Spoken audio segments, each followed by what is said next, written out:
The morning sun cast long shadows across the Riverside gun range as Marcus Thompson pulled his pickup truck into the gravel parking lot.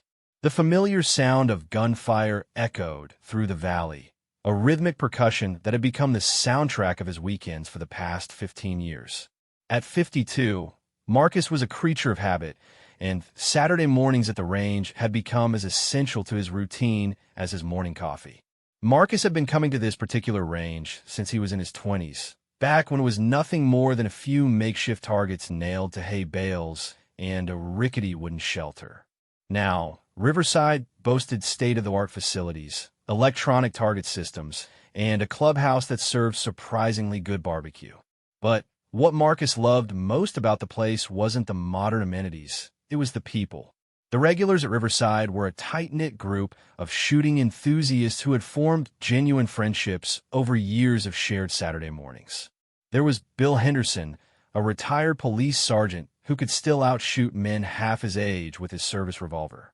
Sarah Martinez owned a local gun shop and was known for her encyclopedic knowledge of firearms and her infectious laugh that could be heard across the entire range. Tommy Tank Williams got his nickname not from his size. He was actually quite lean, but from his ability to put round after round through the same hole with mechanical precision. As Marcus gathered his gear from the truck bed, he spotted the usual crowd already setting up at their preferred stations.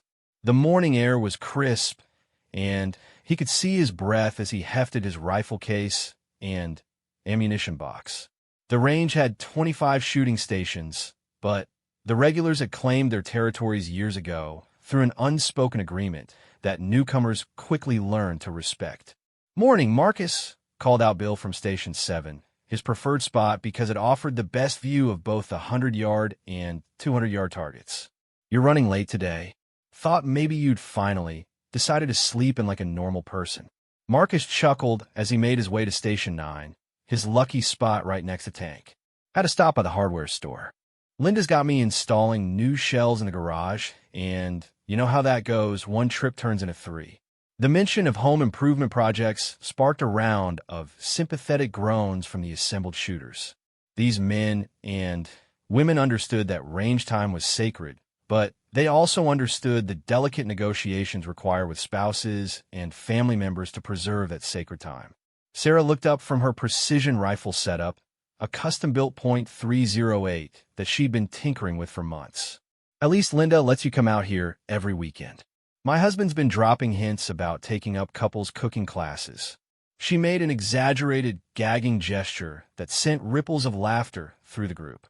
"Cooking classes aren't that bad," offered Jenny Chun, the newest regular to join their Saturday group. She'd been coming for about 6 months and had quickly proven herself to be both an excellent shot and a welcome addition to their close-knit community. "My ex-husband and I took a pasta-making class once.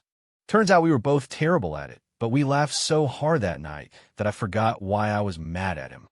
Keyword being ex-husband, Tank pointed out with a grin as he adjusted his spotting scope. "Maybe the cooking classes work too well. They remind you why you can't stand each other." The morning banter continued as everyone settled into their shooting positions. This was as much a part of the ritual as the actual shooting. The easy conversation, the gentle ribbing, the sharing of stories, and advice that had nothing to do with firearms but everything to do with friendship. Marcus unpacked his rifle, a Winchester Model 70 in .30-06 that had belonged to his father. The rifle was older than Marcus himself, but it had been lovingly maintained and still shot with remarkable accuracy. Every scratch and ding on the wooden stock told a story. Hunting trips with his dad, his first year, the time they'd gotten caught in a sudden thunderstorm and had to take shelter under a fallen oak tree for 3 hours. As he ran a cleaning patch through the barrel, Marcus reflected on how much this place meant to him. In a world that seemed to grow more complicated and divisive by the day, the range represented something pure and simple. Here, politics and social media drama fell away, replaced by the fundamental challenge of accuracy, patience, and skill. Here, success was measured not by bank account balances or job titles, but by the ability to put a bullet exactly where you intended it to go. "All right, people, let's see what kind of damage we can do today," announced Bill, taking his position behind his revolver. The range officer, a young man named Derek who took his job seriously despite his easygoing demeanor, gave the all-clear signal. The first shots rang out, and Marcus felt the familiar calm wash over him. The process of shooting required complete focus, checking wind conditions, controlling breathing, feeling the natural pause between heartbeats where the perfect shot lived. Everything else faded away. Work stress, family obligations, the endless stream of news and notifications that cluttered modern life. Tank was the first to call out his group. 5 shots, all within a 2-inch circle at 100 yards, he announced with characteristic modesty. Tank never bragged about his shooting, but he didn't need to. His targets spoke for themselves. "Show off," muttered Sarah good-naturedly as she peered through her scope. Her own group was respectable, but Tank's consistency was legendary among the regulars. The man had probably forgotten more about shooting fundamentals than most people would ever learn. The morning progressed with the comfortable rhythm that characterized their Saturday sessions. Shots were fired, targets were changed, and stories were shared between strings of fire. Marcus found himself falling into the meditative state that made range time so valuable to him. Each shot was a small meditation, a moment of perfect focus and control in an otherwise chaotic world. Around mid-morning, as the sun climbed higher and burned off the last of the morning mist, the conversation turned to an upcoming shooting competition that several of the regulars were planning to enter. The Rocky Mountain Precision Challenge was held annually about 2 hours north of their location, and it attracted shooters from across the region. "I'm telling you, Marcus, you should sign up," urged Sarah. "Your groups have been getting tighter every week. I think you could surprise some people up there." Marcus shook his head with a smile. "I shoot for fun, not for glory. Besides, I've seen some of the scores from that competition. Those folks are operating on a whole different level." "That's exactly the attitude that's going to keep you from ever finding out how good you really are," Tank chimed in. He was adjusting his rifle scope with the careful precision that characterized everything he did. "You can't improve if you never test yourself against real competition." The debate about competition versus casual shooting was an ongoing one among the group, with passionate advocates on both sides. Some, like Tank and Sarah, believed that competition was essential for growth and skill development. Others, like Marcus and Bill, preferred the relaxed atmosphere of their Saturday sessions, where the only pressure was self-imposed. Jenny offered a different perspective. "I think there's room for both approaches. Some of my best shooting has happened right here, just having fun with friends. But I've also learned things at competitions that I never would have figured out on my own." As if summoned by their discussion of competition and skill levels, a commotion near the range entrance caught their attention. A small group of young men had arrived, and their loud conversation and animated gestures suggested they were either very excited or very nervous, possibly both. Derek, the range officer, was going through the standard safety briefing with the newcomers, but even from a distance, it was clear that at least some of the group weren't paying close attention. One young man in particular seemed more interested in looking around at the other shooters than listening to the safety instructions. "Fresh meat," observed Bill with a knowing look of someone who had seen countless new shooters come and go over the years. "Wonder if they know what they're getting into." Marcus glanced over at the group and felt a familiar mix of amusement and concern. New shooters fell into several predictable categories: the genuinely interested students who asked thoughtful questions and listened carefully to advice, the casual visitors who just wanted to try something new, and the overconfident individuals who assumed that shooting was easy because they'd seen it in movies. From their body language and conversation volume, this group appeared to contain at least one member of that third category. The young man who hadn't been paying attention to Derek's safety briefing was now examining one of the range's rental rifles with the casual confidence of someone who clearly believed he already knew everything he needed to know. "Should be interesting," Tank murmured, echoing the thoughts of everyone in their group. They'd all seen overconfident beginners before, and the results were usually predictable. Poor shooting performance followed by excuses, blame directed at the equipment, and often a hasty departure when reality failed to match expectations. But the regulars at Riverside had learned long ago not to judge too quickly. Sometimes the most unlikely candidates turned out to be natural shooters, and even the most arrogant beginners could be humbled into becoming eager students with the right approach. Sarah summed up their collective attitude perfectly. Everyone starts somewhere. Maybe we'll get lucky and they'll stick around long enough to learn something.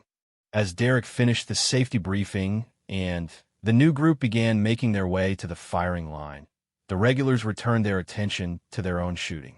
But there was an undercurrent of anticipation now, a sense that their peaceful Saturday morning was about to become more interesting than usual. Marcus chambered another round and settled behind his rifle, but found his concentration slightly disrupted by the awareness of the newcomers. In his peripheral vision, he could see them setting up at stations 15 through 18, their conversations still audible even at this distance. The young man who had caught everyone's attention was now holding a rifle with the kind of casual confidence that made experienced shooters nervous. He was talking animatedly to his friends, gesturing with the weapon in a way that suggested he hadn't fully internalized Derek's safety briefing. $10 says that kid doesn't hit the target at all, whispered Tank, leaning slightly toward Marcus. I'm not taking that bet, Marcus replied quietly, but I'm keeping an eye on him. That casual gun handling is making me nervous. The morning was about to take an unexpected turn, though none of the regulars could have predicted exactly how dramatic that turn would be. For now, they continued with their shooting, secure in their routines and comfortable in their friendships, unaware that their peaceful Saturday was about to be interrupted in a way that would be talked about for years to come.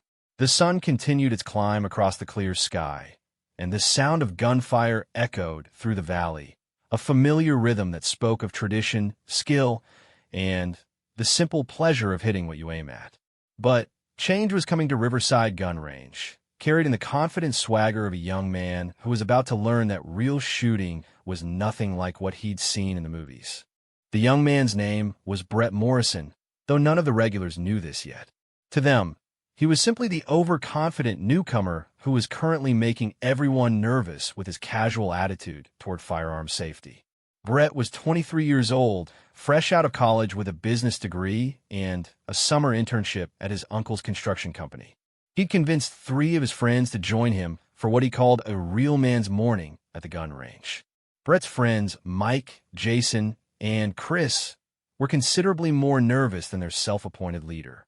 They'd agreed to the outing partly because Brett had been persistent in his invitations and partly because none of them wanted to appear uninterested in trying something new. But now, standing on an actual firing line with real weapons, the gravity of the situation was beginning to sink in. "Dude, are you sure about this?" Mike asked quietly as Derek handed him a rifle and began explaining the basic operation. Mike was an accountant by training and temperament, someone who preferred his risks carefully calculated and his activities thoroughly researched. The idea of handling a firearm without extensive training made him deeply uncomfortable. "Relax, man," Brett replied with the easy confidence of someone who had watched countless action movies and played hundreds of hours of first-person shooter video games. "It's just point and shoot. How hard can it be?" Derek, who had been working at the range for 3 years and had seen every possible variation of new shooter behavior, recognized the warning signs immediately. Brett's casual attitude, combined with his obvious inexperience, represented exactly the kind of situation that required careful management. Derek made a mental note to pay extra attention to Station 15. "Remember," Derek emphasized as he positioned Brett behind his assigned rifle, "keep the weapon pointed downrange at all times. Finger off the trigger until you're ready to shoot. And wait for my command before firing." Brett nodded impatiently, clearly eager to get started. He'd been bragging to his friends about his natural shooting ability for weeks, despite having never actually fired a real gun. His confidence was based primarily on his success with paintball guns and his impressive kill-to-death ratio in online gaming. Meanwhile, The regulars continued their own shooting, but with one eye on the newcomers. Sarah had paused her session entirely and was observing the group with the sharp attention of someone who recognized potential trouble. As a gun shop owner, she'd seen too many near-miss accidents caused by overconfident beginners who hadn't bothered to learn proper safety protocols. "That kid's going to be a problem," she murmured to Tank, who was reloading his rifle with methodical precision. Tank nodded grimly. "Derek's doing his best, but you can see it in that boy's body language. He thinks he knows better." The truth was that Brett had been planning this outing for weeks, ever since his coworker Dave had mentioned going to a shooting range with some friends. Dave's casual mention of putting some rounds downrange had sparked something competitive in Brett's nature. If Dave could handle firearms, Brett reasoned, then surely he could do it better. Brett's competitive streak had served him well in college sports and had helped him secure his internship position, but it had also led to some spectacular failures when his confidence exceeded his actual abilities. His friends had witnessed Brett's overconfidence before. The time he'd insisted he could ski a black diamond slope on his second day ever skiing, the disastrous attempt at rock climbing without proper instruction, the painful evening when he'd challenged a pool hall regular to a money game.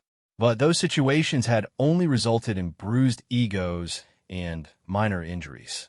This situation had the potential for consequences that none of them wanted to contemplate. Derek completed his safety briefing and stepped back to observe.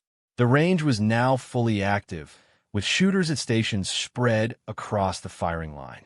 The regulars were settling into their familiar rhythm, while the newcomers were still fumbling with basic operations like loading magazines and adjusting sights. Brett's first few shots were predictably wild. The rifle felt heavier than he'd expected. The recoil was more substantial than anything he'd experienced with paintball guns, and the small target at 50 yards seemed impossibly distant compared to the large, close targets he was accustomed to in video games. "Where the hell did those shots go?" Brett muttered, squinting through the scope at his target, which showed no signs of impact. Derek had set the newcomers up with large paper targets at 50 yards. An easy distance that should have been manageable for anyone following basic shooting fundamentals. "Maybe try slowing down a bit," suggested Chris, who had managed to hit his target twice out of 5 shots by carefully following Derek's instructions. Derek set a focus on breathing and trigger control. Brett waved dismissively. "The rifle must be off. These range guns are probably junk." He adjusted the scope randomly, having no understanding of how sight adjustments actually worked. "I bet if I had a decent rifle, I'd be hitting bullseyes all day." The comment carried across the range, reaching the ears of the regulars who had paid thousands of dollars for their precision rifles and spent years learning to use them properly. Tank raised an eyebrow and exchanged glances with Marcus, who was trying to concentrate on his own shooting despite the distraction. Derek moved closer to Brett's station. "Would you like some pointers on basic shooting position?" he offered diplomatically. "Sometimes small adjustments can make a big difference." "I've got it figured out," Brett replied curtly. "Just need to get used to this particular rifle." He chambered another round and took aim, this time with exaggerated care that lasted about 3 seconds before he jerked the trigger and sent another shot wild. The pattern continued for the next 20 minutes. Brett's shots scattered across the target area with no discernible group or consistency, while his frustration grew visibly. His friends were making steady progress under Derek's patient guidance, but Brett refused all offers of instruction, insisting that he just needed to get the feel of the rifle. Sarah finally couldn't contain herself. During a ceasefire break, she walked over to Brett's station with the friendly but authoritative manner of someone accustomed to dealing with difficult customers. "Mind if I take a look at your rifle?" she asked pleasantly. Sometimes the scopes on rental guns can get knocked around a bit. Brett hesitated, clearly torn between his desire to blame the equipment and his reluctance to admit that equipment might be the problem. "Yeah, I think something's definitely off with this scope," he said finally. Sarah examined the rifle quickly, checking the scope mounting and basic function. Everything was in perfect order. The rifle was actually one of the range's better rental guns, well-maintained and properly zeroed. She'd seen countless customers blame their equipment for poor shooting, and She recognized the signs immediately. "Actually, this rifle looks to be in great shape," she said diplomatically. "The scope is properly mounted, and the bore looks clean. Sometimes it just takes a while to get comfortable with a new weapon." Brett's jaw tightened slightly. He wasn't accustomed to having his explanations questioned, especially by a woman who probably didn't know the first thing about serious shooting. "I don't think you understand," he said with barely contained irritation. "I've got plenty of experience with firearms. This rifle is definitely shooting off." The statement hung in the air like a challenge. Sarah's expression didn't change, but several of the regulars who had overheard the exchange looked up from their own rifles. Tank actually set down his spotting scope and turned to observe the conversation directly. "Oh, you've got shooting experience?" Sarah asked with genuine curiosity. "Where do you usually shoot?" Brett felt a moment of uncertainty. His paintball and video game experience suddenly seemed inadequate to mention, but he was too committed to his position to back down now. "Different places," he said vaguely. "I don't like to brag, but I'm usually pretty good at this kind of thing." Sarah nodded thoughtfully. "Well, if you're confident in your abilities, maybe we could do a little friendly challenge? Just for fun." The suggestion sent a ripple of interest through the nearby shooters. Challenges between experienced shooters were common at Riverside, usually involving small wagers or simple bragging rights. But a challenge between an obviously inexperienced newcomer and Sarah Martinez was something different entirely. Brett found himself trapped by his own bravado. Backing down from the challenge would mean admitting that his shooting skills weren't what he claimed, but accepting it meant risking public humiliation. His friends were watching expectantly, and he could sense that the other shooters were also paying attention. "What kind of challenge?" he asked, trying to keep his voice casual. Sarah smiled. "Nothing complicated. Same target distance, same number of shots. We'll see who can put more rounds in the bullseye area.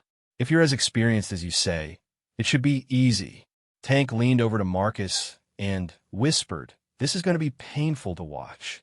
Marcus nodded, feeling a mixture of anticipation and sympathy for the young man who was about to learn a very public lesson about the difference between confidence and competence. Brett straightened his shoulders and nodded decisively. "Sure, why not? But let's make it interesting. How about 50 yards instead of this easy distance?" Sarah's smile widened slightly. "Actually, how about we stick with 50 yards, but make it a bit more challenging? 3 shots each, smallest group wins. And just to keep things fair, we'll use the same rifle, yours." The terms were agreed upon, and Derek was called over to officiate the impromptu competition. Word spread quickly among the regulars, and soon most of the active shooters had gathered around stations 15 and 16 to watch the proceedings. Brett felt a surge of nervous energy as he realized he'd become the center of attention.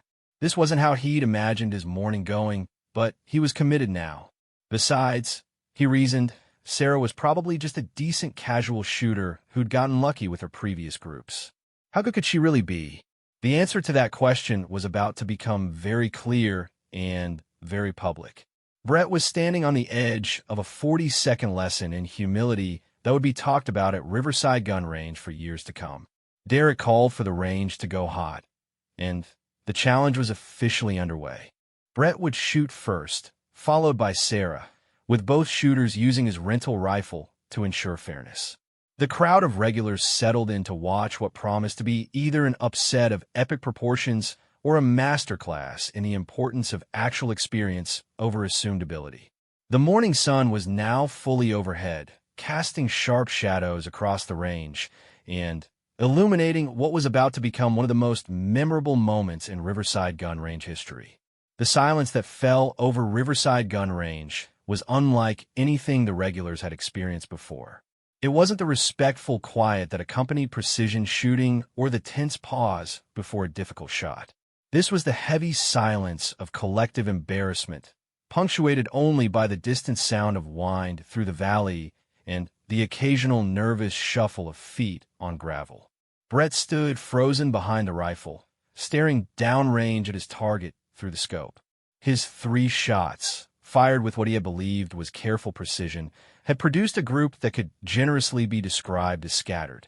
One shot had clipped the outer edge of the target paper, another had found the white space between scoring rings, and the third had missed the target entirely, disappearing into the dirt backstop. "Well," Derek said diplomatically, "that's a respectable start for someone still getting familiar with the rifle." He was trying to maintain the encouraging tone he used with all new shooters, but even his practiced optimism was strained by Brett's performance. Sarah stepped up to the firing line with the quiet confidence of someone who had done this thousands of times before. She accepted the rifle from Brett with a polite nod, then spent a moment checking the weapon's condition, a habit ingrained by years of handling different firearms in her gun shop. "Mind if I ask what load these cartridges are?" she inquired, examining one of the remaining rounds. Derek consulted his clipboard. "Standard 150 grain .308. Nothing fancy. Good general-purpose hunting load." Sarah nodded and settled behind the rifle with fluid, economical movements. The regulars recognized her shooting position immediately. Textbook form developed through thousands of hours of practice and refined by competitive experience that Brett couldn't have imagined. What happened next took exactly 40 seconds. Sarah's first shot broke with the crisp precision of a snapping twig. Through their spotting scopes, the observers could see the bullet hole appear in the X-ring of the target, just slightly left of center. Her bolt manipulation was smooth and efficient as she chambered the second round. The second shot followed 12 seconds later, and another hole appeared in the target's center ring, this one slightly right of the first shot. Sarah made a minor adjustment to her position, settled behind the scope again, and controlled her breathing with the rhythm of someone completely comfortable with the process. The third shot came 16 seconds after the second. Through the spotting scopes, the regulars could see that all three holes were clustered in the center ring of the target, forming a group that could be covered with a quarter. 40 seconds. 3 shots. One devastating demonstration of what actual shooting skill looked like. Sarah stood up from the rifle and engaged the safety with the same fluid motion she'd used throughout the entire sequence. "There you go," she said pleasantly to Brett, handing the rifle back to him. "Nice rifle. Shoots where you point it." The implications of her performance hung in the air like smoke. Using the same rifle that Brett had claimed was shooting off, Sarah had just demonstrated precision that most recreational shooters could only dream of achieving. The contrast between their performances was so stark that it transcended simple competition and moved into the realm of education. Brett's face had progressed through several shades of red during Sarah's 40-second shooting clinic. His carefully constructed persona of the experienced marksman had collapsed as thoroughly as his target group, leaving him standing on the firing line with nothing but the smoking ruins of his credibility. "Lucky shots," he muttered, but the words lacked conviction even as he spoke them. Nobody, including Brett himself, believed that luck could account for 3 consecutive bullseyes with a rifle he'd just pronounced effective. Tank couldn't resist commenting from his position at Station 8. "Pretty impressive luck," he said dryly. 3 lucky shots in a row, all in the same spot. What are the odds? The gathered regulars were struggling to contain their amusement, but they were also genuinely sympathetic to Brett's predicament. They'd all been beginners once, and they understood the sting of overconfidence meeting reality. However, Brett's initial arrogance and his refusal to accept instruction had made this lesson inevitable. Marcus felt particularly conflicted as he watched the young man's humiliation unfold. Part of him wanted to intervene with some face-saving comment, but another part recognized that Brett needed to experience this moment fully if he was ever going to develop genuine respect for the skill and safety required for shooting sports. "You know what?" Brett said suddenly, his voice carrying a forced brightness that fooled no one. "I think I'm done for today. This rifle's just not working for me." He began gathering his gear with quick, jerky movements that betrayed his desire to escape the situation as quickly as possible. Sarah watched his retreat with a mixture of satisfaction and regret. She'd proven her point, but she took no pleasure in the young man's obvious discomfort. "Brett," she called out as he prepared to leave his station, "if you ever want some actual instruction, I'd be happy to help." Everyone starts somewhere. Brett paused in his packing, and for a moment, it seemed like he might accept the olive branch being offered. The regulars held their breath, hoping that this embarrassing episode might transform into a teaching moment that could benefit everyone involved. But Brett's pride was still too wounded for gracious acceptance of help. "Thanks, but I think I'll find a range with better equipment," he replied stiffly. This place obviously doesn't maintain their rifles properly. The comment sent a ripple of irritation through the group of regulars.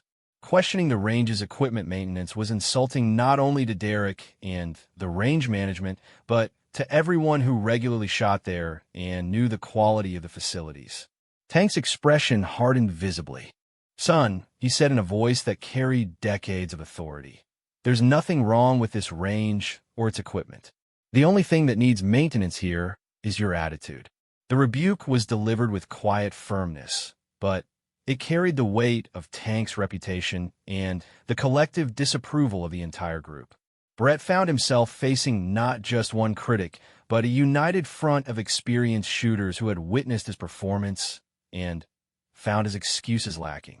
Mike, Jason, and Chris had watched their friend's humiliation unfold with growing embarrassment. They'd seen Brett's overconfidence lead to problems before, but never in such a public and decisive manner. Mike finally stepped forward, recognizing that the situation needed defusing before it escalated further. "Come on, Brett," he said diplomatically. "Let's call it a day. We can always come back another time when you've had a chance to practice." Brett's jaw worked silently for a moment, his pride warring with his desire to escape further humiliation. Finally, he shouldered his gear bag and nodded curtly to the assembled shooters. "Yeah, whatever. Thanks for the educational experience." As Brett and his friends made their way toward the parking lot, the regulars began to disperse back to their shooting stations. The entertainment was over, but the memory of Sarah's 40-second demonstration would linger much longer than Brett's wounded pride. Derek approached Sarah as she prepared to return to her own rifle. "That was some pretty impressive shooting," he said admiringly. "I don't think I've ever seen someone make a point that clearly in such a short time." Sarah shrugged modestly. "Sometimes people need to see what real shooting looks like before they can appreciate how much there is to learn. I just hope he comes back with a better attitude." Tank overheard the comment and shook his head skeptically. "That boy's pride won't let him come back here anytime soon. He'll probably find some other range where he can start fresh and pretend this never happened." Marcus had returned to his own rifle, but found his concentration disrupted by the morning's events. Brett's spectacular comeuppance had been entertaining in a way, but it also served as a reminder of how much skill and dedication were required to become truly proficient with firearms. "Makes you appreciate the learning curve, doesn't it?" he commented to Tank. "I remember my first few range sessions. I thought I was doing pretty well until I saw what real shooting looked like." Tank nodded thoughtfully. "The difference is that you were smart enough to listen when people offered to help. That kid was so convinced he already knew everything that he couldn't hear what anyone was trying to tell him." The conversation was interrupted by the sound of a car engine starting in the parking lot. Through the range's large windows, they could see Brett's group loading into a pickup truck and preparing to leave. Brett himself was gesticulating animatedly, probably offering his friends an alternative explanation for what had just occurred. "Think he'll be back?" asked Sarah, settling behind her precision rifle and preparing to resume her own shooting session. Bill, who had observed the entire episode from his position at Station 7, offered his perspective with the wisdom of someone who had seen countless new shooters come and go over the years. "Maybe not right away," he said, "but if he's got any sense at all, he'll eventually realize that what happened here today was a gift." "A gift?" Jenny looked puzzled. "How do you figure that?"